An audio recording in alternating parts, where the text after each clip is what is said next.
सिर्फ 5 मिनट का मदरसा कुरान और हदीस की रोशनी में 21 रमजानुल मुबारक। नंबर 1, इस्लामी तारीख। हजरत मूसा अलैहिस्सलाम की पैदाइश। हजरत मूसा अलैहिस्सलाम बनी इसराइल के जलीलुल कद्र नबी हैं। कुरान करीम में 136 मरतबा उनका जिक्र आया है। अल्लाह ताला ने उन्हें अपने साथ बिला वास्ता गुफ्तगू का शर्फ भी अता फरमाया है। उनके वालिद का नाम इमरान था। वो 15वीं या 16वीं सदी क़ब्ल मसीह में पैदा हुए।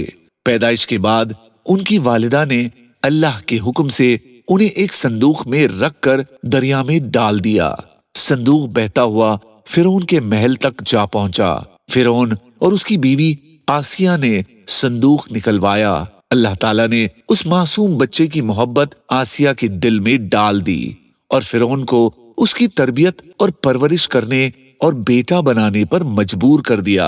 इस तरह गैबी तौर पर एक शहजादे की तरह शाही महल में हजरत मूसा अलैहिस्सलाम की परवरिश हुई। जब वो जवान हुए तो उन्होंने एक मजलूम इजरायली की मदद करते हुए फिरौन की कौम के एक आदमी को घूंसा मार दिया, जिसकी वजह से वो मर गया।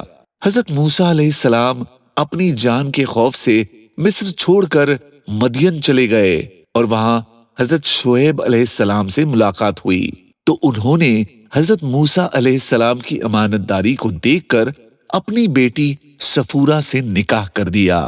जब वो अपने अहले खाना को लेकर मदियन से मिस्र रवाना हुए तो रास्ते में अल्लाह ताला ने कोहे तूर पर नबूवत से सरफराज फरमाया।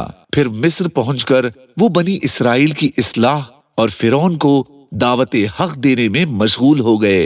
नंबर 2, अल्लाह की कुदरत। गर्मी और सर्दी, मौसम के मुख्तलिफ हालात और उनमें अल्लाह की कुदरत का मुजाहरा अल्लाह ताला की अजमत और हिकमत की एक जिंदा मिसाल है। दुनिया के मुख्तलिफ इलाकों में मुख्तलिफ किस्म के मौसम पाए जाते हैं और इन सब में अल्लाह की तख्लीकी कुदरत, हिकमत और रहमत वाज़े तौर पर नजर आती है। अल्लाह ताला ने जमीन पर मुख्तलिफ मौसम बनाए हैं जिनमें गर्मी और सर्दी शामिल है। गर्मी के मौसम में जमीन का दर्जाए हरारत बढ़ता है, फसलें पक कर तैयार होती हैं, जबकि सर्दी के मौसम में बाज इलाकों में बर्फबारी होती है जो पानी के जखीरे को बढ़ाती है और माहौल को तरोताजा करती है। नंबर 3, एक फर्ज के बारे में, रोजा ना रखने या तोड़ने की इजाजत। रोजा रखने के बाद कोई शख्स ऐसा बीमार हो जाए जिससे बीमारी के बढ़ जाने या देर से ठीक होने का खतरा हो, या किसी शख्स को रोजा रखने के बाद भाप या इस जैसी कोई चीज लेना जरूरी हो जाए, ना लेने की सूरत में बीमारी के बढ़ने या जान की हलाकत का डर हो, या डायबिटीज के मरीज को शिद्दत की प्यास लग जाए, पानी ना लेने की सूरत में बीमारी के बढ़ने या जान की हलाकत का डर हो, तो इन सूरतों में रोजा तोड़ने की इजाजत है और उस दिन की सिर्फ क़ज़ा लाजिम होगी, कफ़ारा लाजिम नहीं होगा। नंबर 4, एक सुन्नत के बारे में, अपने सामने से खाना खाना।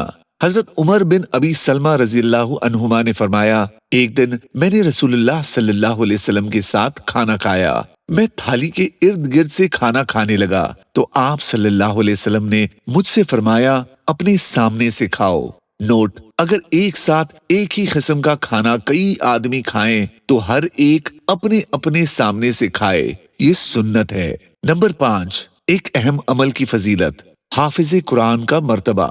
रसूलुल्लाह सल्लल्लाहु अलैहि वसल्लम ने फरमाया, मेरी उम्मत के इज्जत वाले लोग वो हैं जो कुरान के हाफिज और तहज्जुद गुजार हैं। नंबर 6, एक गुनाह के बारे में, 3 नापसंदीदा बातें। रसूलुल्लाह सल्लल्लाहु अलैहि वसल्लम ने फरमाया, अल्लाह ताला को 3 बातें नापसंद हैं। 1, फिजूल बातें। 2, रुपया पैसा बर्बाद करना। 3, बिला जरूरत कसरत से लोगों से मांगना। नंबर 7, दुनिया के बारे में, रोजाना कुरान पढ़ा करो। रसूलुल्लाह सल्लल्लाहु अलैहि वसल्लम ने फरमाया, कुरान पढ़ा करो क्योंकि कुरान क़यामत के रोज अपने पढ़ने वालों की शफाअत करेगा। नंबर 8, आखिरत के बारे में, वक्त से बरकत खत्म हो जाएगी। रसूलुल्लाह सल्लल्लाहु अलैहि वसल्लम ने फरमाया, कयामत उस वक्त तक कायम नहीं होगी जब तक कि वक्त जल्दी जल्दी ना गुजरने लगे। 1 साल, एक महीने के बराबर होगा, एक महीना एक हफ्ते के बराबर होगा, एक हफ्ता एक दिन के बराबर होगा, एक दिन एक घड़ी के बराबर होगा और एक घड़ी ऐसे गुजर जाएगी जिस तरह आग का शोला भड़क कर सेकंड्स में खत्म हो जाता है। नंबर 9, तिब्बे नबवी से इलाज, आंखों की हिफाजत का नबवी तरीका। रसूलुल्लाह सल्लल्लाहु अलैहि वसल्लम के पास एक सुरमा दानी थी जिससे आप 3-3 मर्तबा हर आंख में सुरमा लगाते। नोट, सुरमा आंखों की हिफाजत करता है, बेकार चीजों को आंखों से निकाल बाहर करता है और आंख की रोशनी के लिए बहुत मुफीद है। नंबर 10, कुरान की नसीहत, एक नेकी करो 10 का सवाब पाओ। कुरान में अल्लाह ताला फरमाता है, जो शख्स कोई नेकी लेकर आएगा तो उसके लिए उस जैसी 10 नेकियों का सवाब है। जज़ाकल्लाह।